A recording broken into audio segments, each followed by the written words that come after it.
Los protagonistas de la noticia en Notimundo. Y saludamos a esta hora al doctor Víctor Álvarez, él es el presidente del Colegio de Médicos de Pichincha. Doctor Álvarez, muy buenas tardes y gracias por acompañarnos en este espacio informativo. Le saluda María del Carmen Álvarez. Buenas noches, un gusto, María del Carmen, un saludo a toda su audiencia. Nuevamente, gracias por estar junto a nosotros.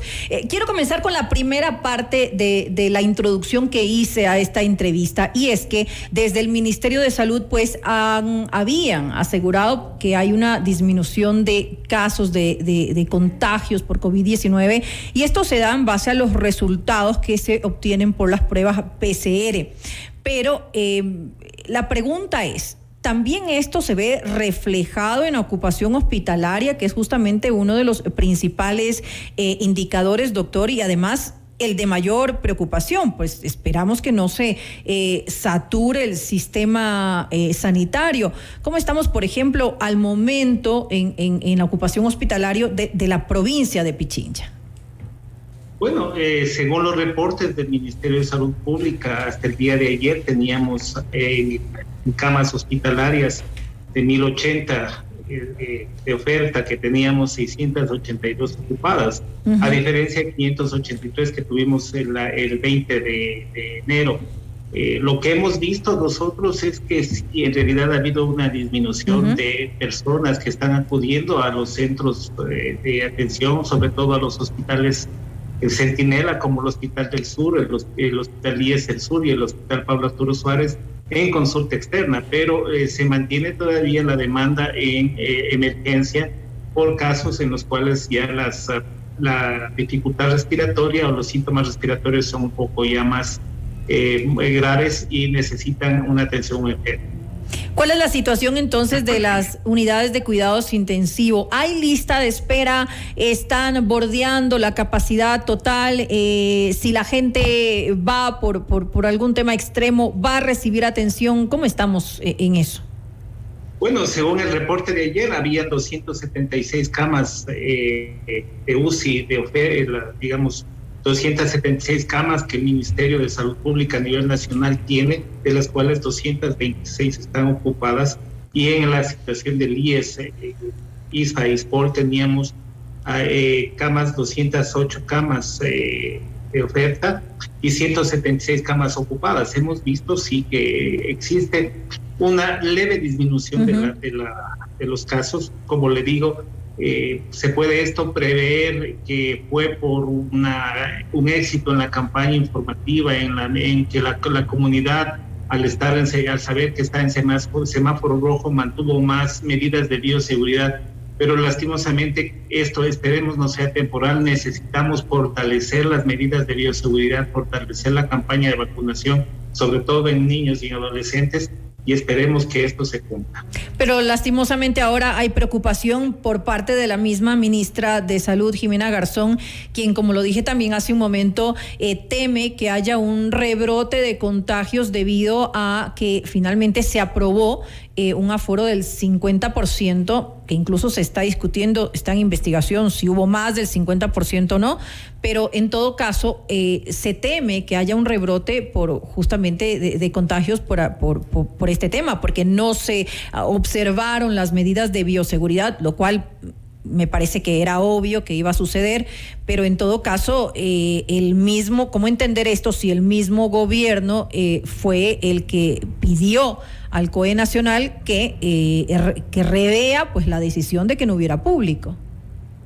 Así es, nosotros ya habíamos alertado en 2 comunicaciones al COE Nacional de que abrir el aforo del público en el partido del día de ayer era muy peligroso, no solamente por la presencia de gente, sino también por lo que ya teníamos antecedentes de que no se iba a cumplir el aforo, que iba a haber más gente. Ayer lo hemos visto.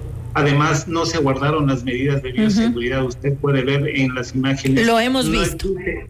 No existen los 2 metros, y eso es lo que de distanciamiento, y eso es lo que a nosotros nos preocupaba, y en este momento nos tiene también en alerta, porque tenemos que esperar de 3 a 5 días para ver que los casos que ayer se contaminaron, a pesar de que según la norma tenían que entrar todas las personas vacunadas, pero eso no le limita a que usted no tenga una sintomatología leve o haya sido portador sano, y en ese momento de algarabía, de gozo, de emoción, sin las medidas de seguridad, con gritos, con cánticos, con abrazos, etcétera, obviamente era un terreno fértil para que la variante Omicron pueda transmitirse.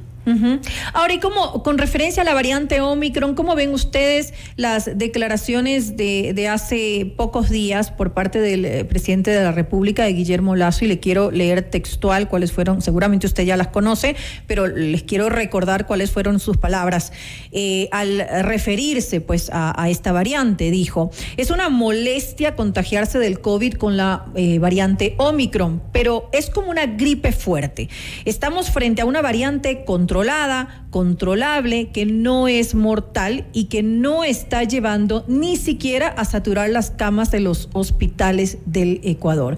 ¿Qué decir frente a estas declaraciones? Y lo digo porque, en cambio, el director general de la Organización Mundial de la Salud, que es Tedros Adhanom Ghebreyesus, dice lo contrario. Dice: por favor, no demos una falsa tranquilidad a los ciudadanos, a la gente, porque sí es una variante que es compleja, es complicada y no hay que minimizarla.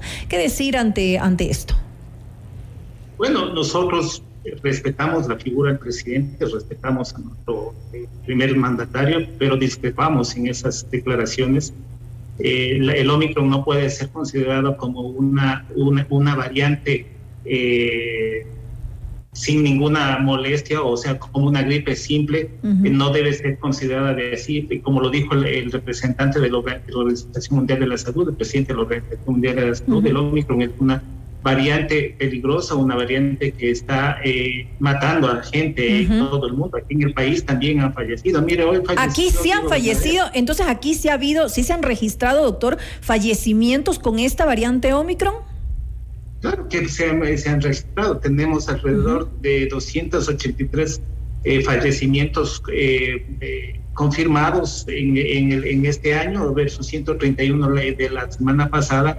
Y eso quiere decir que la gente se está muriendo por COVID. Y si nosotros tenemos una variante que produce síntomas y que puede producir incluso síntomas graves en personas vacunadas si tienen enfermedades colaterales, enfermedades persistentes como la diabetes, enfermedades del corazón y enfermedades cardiovasculares, obviamente lo hacemos. Además, hay que tomar en cuenta que la gripe común también mata. Así es. La gripe también tiene un porcentaje, según nuestros compañeros neumólogos, de un 2% de mortalidad, la simple gripe. Entonces, no podemos pensar que el virus, el Omicron, es una variante simple, que no da sintomatología, que no puede causar muerte. Hay que tenerle respeto en ese sentido.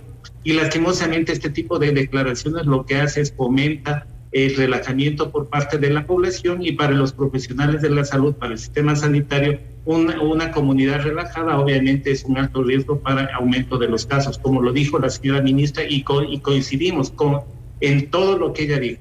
Hace mucho más. La situación que vivimos ayer, nosotros estamos en este momento bajo el riesgo de que exista un nuevo brote, un nuevo pico, y que todo lo que aparentemente se ha trabajado y hemos tenido un ligero disminución de los casos y una tendencia a ir a una meseta por estas situaciones de ayer y las que se pueden producir mañana en la noche amarilla, obviamente, el sábado en la noche amarilla, obviamente el riesgo aumenta en el país. Además que también hay que tener en cuenta, doctor, que la variante Omicron no es la única que en estos momentos está circulando en el país. Eso es completamente equivocado. Corríjame si me equivoco. También tenemos otras variantes, la Delta, por ejemplo. Así es, tenemos variantes. La Delta es una variante que hasta hace algunos días era la variante dominante aquí en el país, ahora es la segunda variante, y hay que tomar en cuenta que ya existe una nueva variante, la BI2, me parece que es una nueva variante que incluso según estudios preliminares burla la inmunidad natural de los pacientes infectados con Omicron. Entonces hay que tener mucho cuidado. Por eso nuestro mensaje es el mismo. Incluso en este momento que tenemos una disminución de los casos, que estamos en una aparente tendencia para ir a una meseta, lo más importante es fomentar en la población, hacer una campaña de promoción a la población que en este momento no se debe relajar, que se deben mantener las medidas de bioseguridad en todo el proceso de contención para hacer que esta tendencia se mantenga y logremos disminuir los casos. Caso contrario, vamos a tener lo mismo. Picos elevados, estas situaciones de riesgo como los partidos de fútbol de ayer, el partido de la noche amarilla, reuniones que se van a hacer, conciertos que se van a hacer el próximo feriado. El próximo feriado, exacto. De que nosotros tenemos mayor riesgo en ese sentido. Y de los feriados, para los profesionales de la salud, cada feriado es una fecha del terror, porque después de eso, históricamente en el país ha habido aumento de casos. Importante que se tome esto en cuenta, usted lo acaba de decir hace un momento, estamos a puertas de un próximo feriado que incluso pues se va a bajar, a disminuir el IVA, buscando que pues haya mayor acogida en el segmento turístico. Obviamente es un segmento que ha sido un sector que ha sido muy golpeado por la pandemia, se ha visto muy afectado y hay que de alguna manera reactivarlo. Pero en estos momentos, ¿qué hacer frente a esto? ¿Cómo poder reactivar la economía, pero por otra parte también tener una ciudadanía responsable que por lo menos tome en cuenta las medidas de bioseguridad, doctor? Obviamente los casos, la transmisibilidad y la pandemia no se puede manejar con exhortos presidenciales ni tampoco con sentencias judiciales, se tiene que manejar de una manera técnica. Nosotros no estamos opuestos a la recuperación económica. Creemos que es importante, pero tiene que estar soportada en una recuperación sanitaria, porque ¿cómo nos vamos a recuperar si tenemos a las personas que producen enfermas o aisladas? Además, hablamos de recuperación económica, pero nos estamos olvidando de algo que es muy importante. Necesitamos fortalecer la situación sanitaria, la recuperación sanitaria, para poder tener una base muy fuerte y poder tener una recuperación educativa de manera adecuada. Es importante que nuestros niños y nuestros adolescentes regresen a las clases presenciales por la inequidad que existe en la educación, por la necesidad en el desarrollo psicológico de los niños y adolescentes de tener el contacto con las personas de su edad y obviamente por el riesgo que tienen para agresiones tanto sexuales como agresiones físicas los niños que se encuentran encerrados en casas. Entonces necesitamos trabajar, no solamente pensemos por la recuperación económica, sino también pensemos por la recuperación educativa. Si nosotros logramos fortalecer y mantener una meseta y con una tendencia a la baja de los casos, obviamente podemos recuperarnos económicamente y educativamente, pero si la comunidad recibe estos mensajes en los cuales se fomenta una falsa seguridad y la falsa seguridad fomenta un relajamiento de la misma, vamos a tener siempre estas tendencias. Necesitamos campañas de promoción, de educación a la comunidad. Cada vez que nosotros hagamos una disminución de la rigidez de las medidas de confinamiento o de aforos, necesitamos que la población sepa que esta flexibilización de las medidas debe ser soportada por una mayor responsabilidad de la comunidad en la utilización de las medidas de bioseguridad y obviamente también acudiendo a los puestos de vacunación para completar los esquemas propuestos por el gobierno. Así es, y a tener mucho cuidado con los mensajes que se envían a los ciudadanos. Le quiero agradecer, sabemos que usted está complicado en su tiempo y le quiero agradecer pues por adelantar un poco esta entrevista y poder darnos la oportunidad de conversar con usted sobre la situación de los hospitales con relación al coronavirus. Nuevamente al doctor Víctor Álvarez, presidente del Colegio de Médicos de Pichincha. Gracias por estar junto a nosotros. Muchas gracias. Gracias y estamos para servir. Una muy buena tarde.